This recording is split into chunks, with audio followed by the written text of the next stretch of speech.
protect them from migrants coming in. When you know what you stand for, you know what to fight for.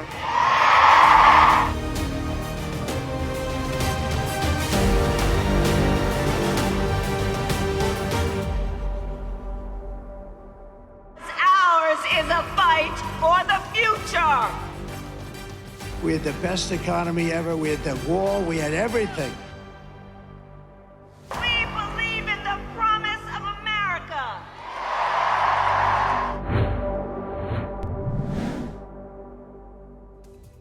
नमस्कार, मैं हूं सुमित अवस्थी। आपका बहुत बहुत स्वागत है एनडीटीवी इंडिया की इस विशेष कवरेज में। बास्केटबॉल कोर्ट आपको दिखाई दे रहा है, अमेरिका दिखाई दे रहा है, व्हाइट हाउस आपको, वहां की कांग्रेस आपको दिखाई दे रही है। क्या होने वाला है आप समझ गए होंगे। अमेरिकी चुनावों पर विशेष कवरेज लेकर हम हाजिर हैं। बास्केटबॉल कोर्ट क्यों? क्योंकि वहां की बास्केटबॉल लीग बड़ी फेमस है, दुनिया भर के लोग उसके फैंस हैं। तो हमने सोचा कि आज उसी के नज़र से, उसी के तरीके से आपको अमेरिकी चुनावों में बता देते हैं कि ट्रंप कहां पर खड़े हैं और कमला हैरिस कहां पर खड़ी हैं। बारी बारी से बात करेंगे, कुछ देर का इंतजार करिए और दुनिया के सबसे पुराने लोकतंत्र के सबसे बड़े चुनाव का नज़ारा आपके सामने होगा। अमेरिका का अगला सुपर पावर कौन होगा, ये जल्द ही तय होने वाला है। अमेरिकी राष्ट्रपति चुनाव में रिपब्लिकन पार्टी की तरफ से पूर्व राष्ट्रपति डोनाल्ड ट्रंप और डेमोक्रेटिक पार्टी की तरफ से उपराष्ट्रपति कमला हैरिस मैदान में डटे हुए हैं। लेकिन ये लड़ाई बहुत मुश्किल है, बेहद टफ है। हम आपको बताएंगे वो 7 इम्तिहान कौन है जिससे गुजरकर अमेरिका का नया राष्ट्रपति चुना जा रहा है। लेकिन उससे पहले वोटों का रुझान क्या कहता है उसको जरा समझ लीजिए। अमेरिका के 50 राज्यों के लोग फैसला करने वाले हैं कि उनका अगला राष्ट्रपति कौन होगा। लेकिन उसमें 7 राज्य ऐसे जिनको स्विंग स्टेट कहा जाता है। उनके क्या आंकड़े हैं ये समझिए। एरिज़ोना को आप देख सकते हैं, इसके इलेक्टोरल जो वोट है एरिज़ोना में वो 11 है, इसीलिए स्टेट बहुत इंपॉर्टेंट हो जाता है। दूसरा स्विंग स्टेट है जॉर्जिया का, यहाँ पर 16 इलेक्टोरल वोट है। अगला स्टेट है मिशिगन का, ये भी स्विंग स्टेट है, यहाँ पे 15 इलेक्टोरल वोट है। अगला स्टेट है नेवादा, और नेवादा में भी 6 इलेक्टोरल वोट्स हैं। नॉर्थ कैरोलिना एक और स्विंग स्टेट, ये स्टेट वो स्विंग इनको कहा जाता है कि ये आंकड़े बदल देते हैं चुनावों के, यहाँ पे 16 इलेक्टोरल वोट है। विस्कॉन्सिन एक और स्विंग स्टेट है जहाँ पर 10 इलेक्टोरल वोट हैं। और अगला है पेंसिल्वेनिया, ये 7वां स्विंग राज्य है जहाँ पे सबसे ज़्यादा 19 इलेक्टोरल वोट है। और ये जो स्विंग स्टेट्स हैं ये अमेरिकी चुनावों को हर बार हमेशा प्रभावित करते हैं। इन राज्यों में मतदाताओं के वोट पैटर्न में हल्का सा बदलाव चुनाव का सारा समीकरण बदल कर रख देता है। 538 और एबीसी के सर्वे को देखें तो स्विंग वाले 7 राज्यों में एरिज़ोना में कमला हैरिस को 46.5% वोट मिलने के आसार इस वक्त दिखाई दे रहे हैं। ट्रंप 49% पर है, यानी ट्रंप यहां पर आगे हैं। जो लोग तय नहीं कर पाए वो करीब 4.5% लोग। ये कहा क्या तय करेंगे, किधर वोट करना है, इसीलिए बड़ा क्रूशियल है एरिज़ोना का चुनाव। अब जॉर्जिया की बात करते हैं, अगला स्विंग स्टेट। यहाँ पे हैरिस को 47% लोग वोट दे सकते हैं, जबकि ट्रंप के खाते में 48.5% वोट जा रहे हैं। यहाँ भी रिपब्लिकन यानी ट्रंप बाजी मार रहे हैं। यहाँ पे 4.5% लोग ऐसे हैं जिन्होंने अभी तक तय नहीं किया है। अगला स्विंग स्टेट मिशिगन है। मिशिगन का आंकड़े आपके सामने, 47.9% लोग कमला हैरिस के साथ हैं और 47.1% लोग ट्रंप के साथ हैं। यानी मामला बहुत कांटे का है। कमला हैरिस को, डेमोक्रेट्स को थोड़ी सी बढ़त दिखाई देती है। उसके बाद जो तय नहीं है वो 5% वोटर्स हैं।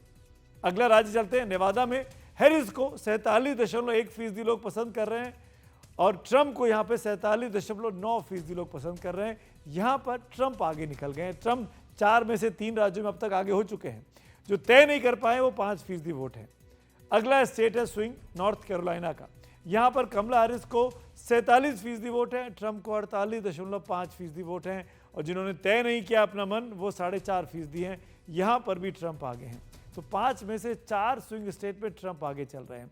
छठा राज्य है विस्कॉन्सिन का। यहाँ पर कमला हैरिस को 48.1% वोट मिल रहा है, ट्रंप के खाते में 47.4% वोट जा सकते हैं। ये सर्वे है, सर्वे के आंकड़े दिखा रहे हैं, इसमें हैरिस आगे हैं। तय नहीं कहने वाले लोग 4.5% लोग हैं। और अब बात करते हैं पेंसिल्वेनिया की। पेंसिल्वेनिया में कमला हैरिस को 47.6% वोट मिल रहे हैं, ट्रंप को 47.9% वोट मिल सकते हैं। बहुत कांटे का मुकाबला और 4.5% लोग तय करेंगे कि पलड़ा किसका भारी होगा पेंसिल्वेनिया में। ये सब इस आंकड़ों में आपको इन ग्राफिक्स में दिखाई दे रहा है। यानी 7 में से 5 राज्यों में अभी ट्रंप की बढ़त है और 2 में कमला हैरिस की बढ़त है। स्विंग स्टेट जो कह रहे हैं कहानी, वो ट्रंप के फेवर में कह रहे हैं। इस सर्वे से आगे अभी थोड़ी देर पहले न्यूयॉर्क टाइम्स की एक तरफ से ताज़ा एक नया सर्वे आया है, वो आपको भी दिखा देते हैं।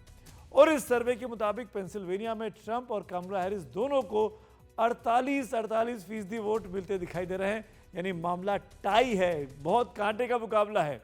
मिशिगन की बात करता हूं, न्यूयॉर्क टाइम्स का पोल कह रहा है उम्मीदवारों को 47% वोट मिल सकते हैं। यह भी आप देख सकते हैं कि यहां भी मुकाबला कांटे का हो सकता है।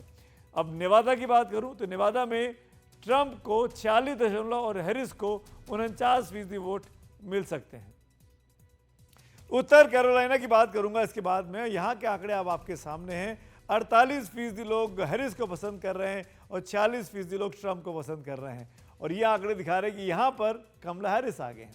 विस्कॉन्सिन की बात करें तो ट्रंप के खाते में 47% वोट हैं और हैरिस के खाते में 49% वोट आ रहे हैं। यहां भी कमला हैरिस आगे चल रही हैं इस सर्वे में।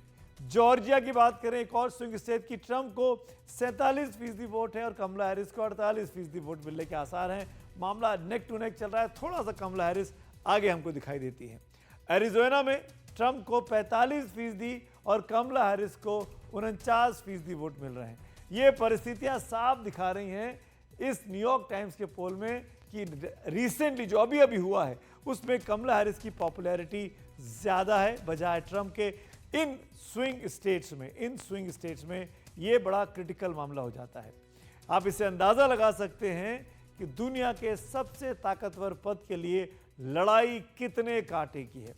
दुनिया भर के मुल्क जो हैं वो इस बारे में जानना चाहते हैं कि कौन लीड कर रहा है, कमला हैरिस जीत रही है कि ट्रंप इस चुनाव को जीत रहे हैं।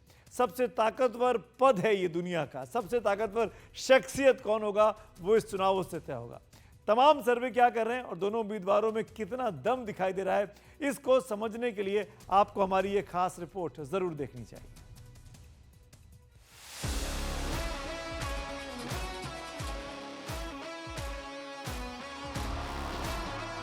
जब चंद घंटों की दूरी पर अमेरिका के नए राष्ट्रपति का चुनाव खड़ा है, तब सवाल है कि दोनों प्रबल प्रत्याशियों उपराष्ट्रपति कमला हैरिस और पूर्व राष्ट्रपति डोनाल्ड ट्रंप में कौन किस पर भारी पड़ रहा है।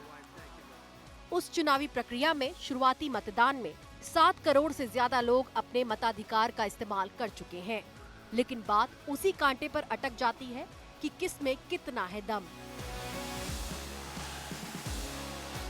4 साल से अमेरिका की उपराष्ट्रपति कमला हैरिस का कहना है कि जीत तो उनकी ही होगी। And make no mistake, we will win.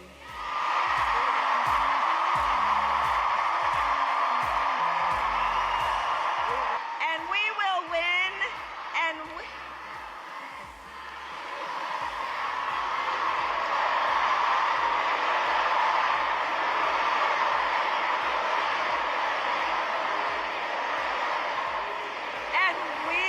And we will win, because here's what everyone here knows.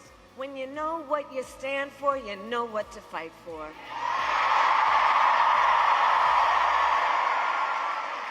And we have an opportunity in this election to finally turn the page on a decade of politics driven by fear and division. We are done with that, and we are exhausted with it.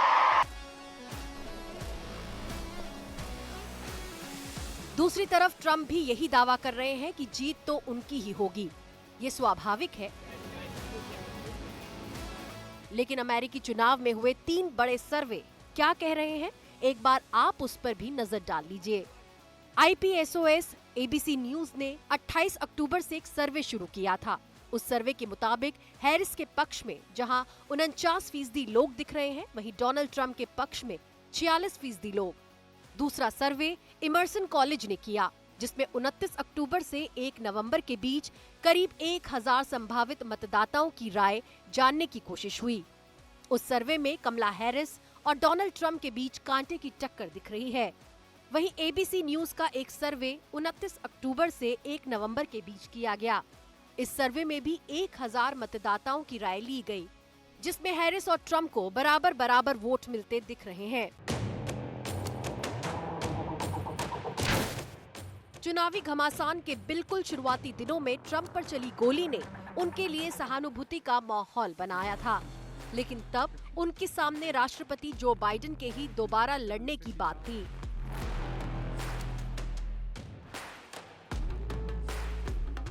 बाद में Biden ने कमजोर सेहत का हवाला देकर अपनी दावेदारी वापस ले ली और डेमोक्रेटिक उम्मीदवार के रूप में कमला हैरिस का नाम आया तो मुकाबला रोमांचक हो गया।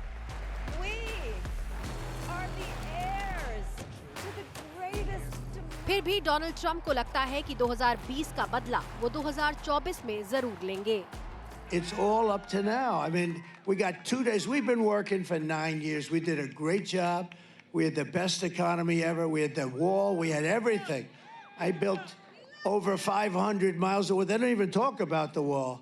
But we had the best border, the safest border. I won't pull down my world's favorite chart because I don't want to waste a lot of your time.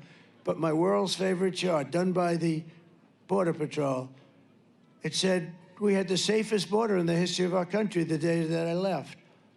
I shouldn't have left. I mean, honestly, because we did so well.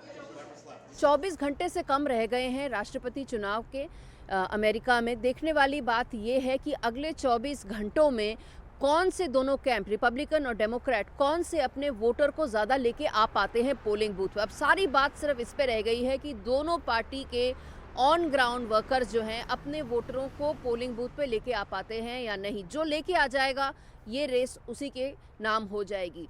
नए voter को लाने की अब कोई कोशिश नहीं कर रहा है, बस ये कि अपने जो रजिस्टर्ड वोटर हैं उनको पोलिंग बूथ तक लेके आया जाए। ये चुनाव सिर्फ रिपब्लिकन उम्मीदवार डोनाल्ड ट्रंप और डेमोक्रेटिक उम्मीदवार कमला हैरिस के बीच ही नहीं, बल्कि इन दोनों उम्मीदवारों की ताकत और कमजोरियों का भी चुनाव है। जहां ट्रंप को करिश्माई और मजबूत नेता माना जाता है, वहीं हैरिस को ज्यादा उदार और ईमानदार माना जाता है। वहीं ज्यादातर लोग मानते हैं कि ट्रंप ज्यादा अहंकारी, मौका परस्त और लापरवाह हैं, तो वहीं ट्रंप की तुलना में हैरिस ज्यादा अप्रभावी मानी जा रही हैं। When we fight, we win. God bless you and God bless the United States. अब देखना ये है कि ट्रंप और कमला हैरिस में किसकी शख्सियत को अमेरिका के लोग अपने राष्ट्रपति के योग्य मानते हैं। अमेरिका के फिलाडेल्फिया से गौरी द्विवेदी की रिपोर्ट, एनडीटीवी इंडिया के लिए। चुनाव अमेरिकियों को करना है, लेकिन निगाहें दुनिया भर के लोगों की हैं। अमेरिका में राष्ट्रपति पद के लिए दोनों उम्मीदवारों डोनाल्ड ट्रंप और कमला हैरिस को अपने अपने दावे हैं, उनकी अपनी अपनी प्राथमिकताएं हैं। क्या है वो बातें, आपको बारी बारी से बताता हूं। कमला हैरिस की प्राथमिकता जहां रोजगार है, वहीं ट्रंप को काबू में करने की बात, जो महंगाई को काबू में करने की बात ट्रंप कहते आए हैं। महंगाई के मुद्दे पर इनकी अपनी अपनी राय है। मुद्रास्फीति की अगर बात करें तो बाइडेन के राज में ये 20.1% थी, जबकि ट्रंप के राज में ये 7.1% है। अगला है मामला सालाना मुद्रास्फीति की अगर बात की जाए तो बाइडेन राज में ये 5.4% रही, जबकि ट्रंप के राज में ये 1.9% रही। शेयर बाजार में सालाना रिटर्न कमला हैरिस के उपराष्ट्रपति रहते 12.6% रहा, तो ट्रंप के दौर में ये 16.3% रहा। पहले 3 साल की जीडीपी की अगर बात की जाए तो बाइडेन के राज में ये 3.5% रहा, जबकि ट्रंप के राज में ये 2.7% रहा। अब अगर भारत के संदर्भ में इनके मुद्दों, यानी इन दोनों के मुद्दों को देखें तो क्या चीजें दिखाई देती हैं। कमला हैरिस ने जम्मू कश्मीर में 370 को हटाने के पर ऐतराज जताया था। वहीं अमेरिकी प्रशासन भारत में मानवाधिकार और लोकतंत्र पर सवाल उठाता रहा है, जबकि ट्रंप के समय में भारत के आंतरिक मामलों में कम दखल दिया गया था।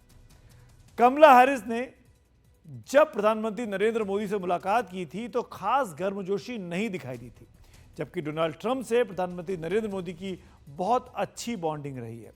हाउडी मोदी इसकी एक झलक दिखा भी चुका है। खुद राष्ट्रपति चुने जाने पर जिसे कमला हैरिस अपना उपराष्ट्रपति बनाने वाली हैं, उस टिम वॉल्स की पहचान चीन समर्थक के तौर पर है, जबकि डोनाल्ड ट्रंप अपने चीन विरोधी रुख के लिए जाने जाते हैं। लेकिन कमला हैरिस जहां भारत के साथ व्यापार को लेकर उदार मानी जाती हैं, वहीं डोनाल्ड ट्रंप भारत के टैरिफ की आलोचना करते रहे हैं। उसी तरह प्रवासियों के सवाल पर भी कमला हैरिस का रुख भारतीय के साथ नहीं दिखाई देता है। दूसरे देशों के लोगों के लिए सकारात्मक दिखाई देता है, क्योंकि वो H-1B वीजा पॉलिसी के विस्तार की पक्षधर हैं। वहीं डोनाल्ड ट्रंप प्रवासी नीति पर बहुत सख्ती दिखाते हैं और उससे भारत को उम्मीदें जगती हैं कि अगर वो राष्ट्रपति बने तो भारत के लिए ग्रीन कार्ड लेना, H-1B वीजा लेना आसान हो जाएगा। दुनिया की बात करें तो कमला हैरिस रूस यूक्रेन युद्ध में यूक्रेन के समर्थन में साफ साफ खड़ी है, जबकि ट्रंप का दावा है कि उनको मौका मिला तो वो रूस यूक्रेन युद्ध को चुटकी में खत्म करवा सकते हैं। लेकिन पश्चिम एशिया में इजराइल के हिजबुल्लाह, हमास और ईरान से भिड़ंत पर चाहे कमला हैरिस हो या फिर डोनाल्ड ट्रंप, दोनों ही इजराइल के समर्थन में दिखाई देते हैं। वैसे इस चुनाव की हलचल इजराइल से फिलिस्तीन तक जमकर मची हुई है।